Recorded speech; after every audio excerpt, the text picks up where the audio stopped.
Hey everyone, it's Brett Hornby here, and welcome back to my YouTube channel. And a few times throughout the year, I decided to do a channel update video just to give you an outline of future plans that I want to do for the channel, as mostly when the season changes. But watch throughout this video because I do have a couple of video series that I plan to do this upcoming year, with the spring coming up as well as summer. But this is just another channel update. So I'm going to say, if you want to follow along with this Calgary sports fans journey, just make sure you hit like, subscribe, and my other social links down in the description below. But now we're well into March 2022 and about to move on into spring. So when it comes to obviously my primary content, my sports content, obviously Calgary Flames, game recaps and stories and that will continue as always, as we're looking good right now in the regular season that will make the playoffs and hopefully maybe actually make a run in the playoffs. So the Calgary Flames game recaps will go on as long as the Calgary Flames season goes on. And I wouldn't say that for the Calgary Hitmen, that I don't think they're not looking good to make the playoffs this year, but the Calgary Hitmen game recaps will go on until whenever their season ends. But the way things are looking right now, that's going to be after game 68 of the regular season. And then the Roughnecks, like Calgary Roughnecks this month, there's going to be a lot of games between now and the end of April. So they are still on the bubble for making playoffs. But those game recaps will come when I usually do that. So those video recaps for my Calgary sports will remain unchanged. And then the Calgary Stampeders, well, Calgary Stampeders content will be still in the off season, but it was noted that the Canadian College Draft and the Global Draft, I guess, will happen at the same time, which will be in early May. So there'll be some off season content coming for that, and I'll do two separate videos with the Canadian College Draft and the Global Draft and what the Calgary Stampeders do. But I do plan to be back when the season comes back. It'll be season 4 of my Calgary Stampeders this month. So all that will still remain unchanged. That's been a big part of my channel, which I love, obviously, the Calgary sports and being a sports fan. But the disadvantage of all those videos, though, is it ages like milk. As you know, if I talked about a trade, especially a big trade, for example, or a big transaction, views will come right away, but then no one's going to care about it for 6 months later. So that's why I do a variety of non-sports content, which unfortunately I haven't had much time with that the last several months. It just feels like a lot more the last couple of years, especially with COVID, that the COVID fatigue and burnout definitely has increased a lot more, where I've only been able to do my sports content when I've had to do it. So I've been very, very slow in my personal vlogs in an attempt at comedy, but I still do have that list, and I still plan to get around to that. But hopefully maybe this year, although it's looking like this year it's going to be a lot more of the same in terms of me not traveling much, I would say.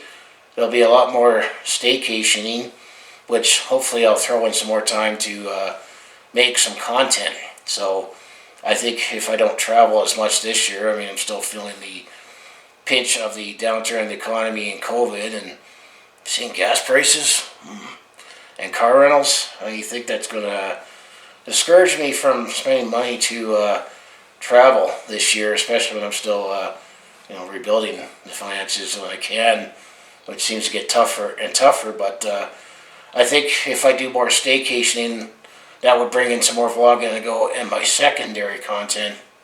So I still do have that on my channel on the radar, in which I said, speaking of being pressed for time, unfortunately last month in February, as I did in my winter channel update, unfortunately I was not able to take in Chinook Blast at all this year. So I was disappointed with that. So there is no Chinook Blast content coming that I took in 2022. It worked out every weekend in February that I either had an errand or something that was just in the way enough that I just couldn't make it down. I couldn't get everything done. So unfortunately, I missed out on Chinook Blast. So I apologize for that. But there was other. I had some errands, or I had some couple games, that I went through downtown, but it just didn't happen. Also, the fact that I just said still been dealing with COVID fatigue and burnout, and just busy with work. That I just say it doesn't give you much time to make content. Because remember, I'm not doing this full time. I can't do this full time yet because not at the thresholds, and we still got work and responsibilities and a life. So please keep that in mind about my content. That I can only do so much, and it's just me. So hopefully you appreciate what I make in the meantime. But I'd say the sports content is still going to be the same, just during the seasons when the games are going on. And unfortunately, there was no Chinook Blast, but hopefully 2023 we'll get back and taking that in, and hopefully the city will be able to finally have it go on for 6 weeks. Because originally it was planned to be a 6-week event, and then the first year, last year that I took it in, got cut down to 3 weeks, and or 4 weeks, and I think 1 week got canceled, and the next week they barely got it in because we had a deep freeze. And then I experienced, and it was awesome, for a free get out of the house and do something event in the middle of February. But this year I was just too busy, but it was only 4 weeks long, so we'll see if it builds on that. But now, if we get into the other parts that I plan to do shortly in this year, is in the fact that I do the Flames, Hitmen, Roughnecks, and Stampeders. Those are the 4 major Calgary sports teams that I talk about, do game recaps and stories on. This year, I am actually thinking about adding some Cavalry FC content into the mix, because I'm actually thinking about possibly being able to catch some Cavalry FC games. As it did, I know it's way down south for where I am, basically, unless you live down, way down the deep south in Calgary. It's far away from everything at Spruce Meadows, where Atco Field is. I am actually thinking about possibly catching some games. And the one thing that has sold me that I'm able to get down there is once I get down to Somerset Briarwood, because earlier this year, during December, there was the Christmas market. Actually, I'll shout out a local business while I'm here, is that I went to the Christmas market, and I was able to get there where I took the train down to Somerset Briarwood, and at the Somerset Briarwood train station, they had a shuttle bus that took you to the Spruce Meadows, and that definitely also avoided, the maze of back roads that required to pay for parking. And I think at the Christmas market it was $5 for parking, and I think it's a lot more. And I hear parking's a nightmare from the Cavalry FC games in the past, but they have that shuttle. So if that shuttle is always in place, that will allow me to catch some Cavalry FC games, and that's how I got to Spruce Meadows in December. But to get back to why, one of the reasons I went down to the Christmas market this past year at Spruce Meadows was to check out the festivities and that. But there was actually one local business called The Potion, which I have a few friends from high school that that's their business, and there was the mother. That you can look up The Potion Masters, but I'll put the link in the description below. But that was one of the reasons I went to Spruce Meadows. But that set up the thinking that, if they have that shuttle all the time, and I looked it up, that they do. I mean, I've heard when they first started it, parking was a nightmare, and some pubs and that, but I am planning on throwing in some Cavalry FC content. It's going to be very light. It'll probably just be another monthly game recap. I might call it something like my Cavalry FC on the pitch or something. But I plan to do that, where I'll at least recap games. Try to maybe go to a game or two. So unofficially, I might throw in some Cavalry FC content, where, being able to do these game recaps, it does allow you to, watch the games, follow the teams a lot more. So I figure, why not throw in some Cavalry FC? So expect that this year during the season.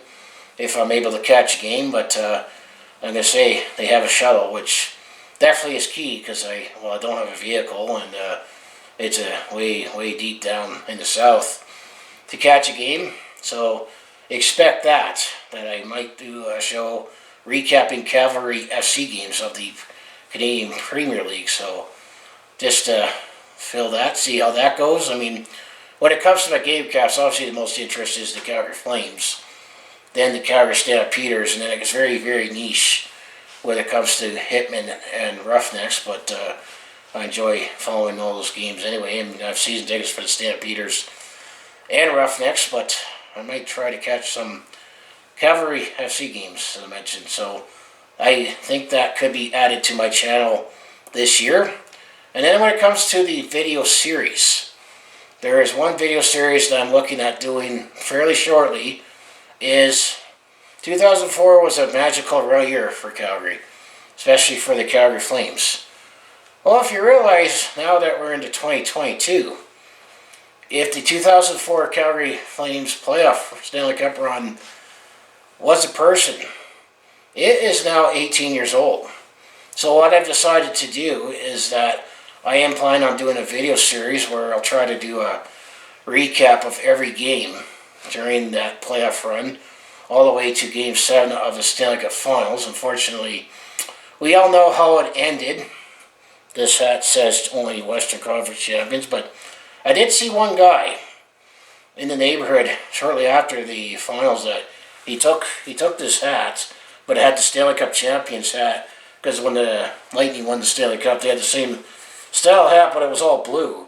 And you replaced the logo with Tampa Bay logo with the Flames logo, so just how that came out, but it still was a magical time to be a Calgary Flames fan and the city of Calgary.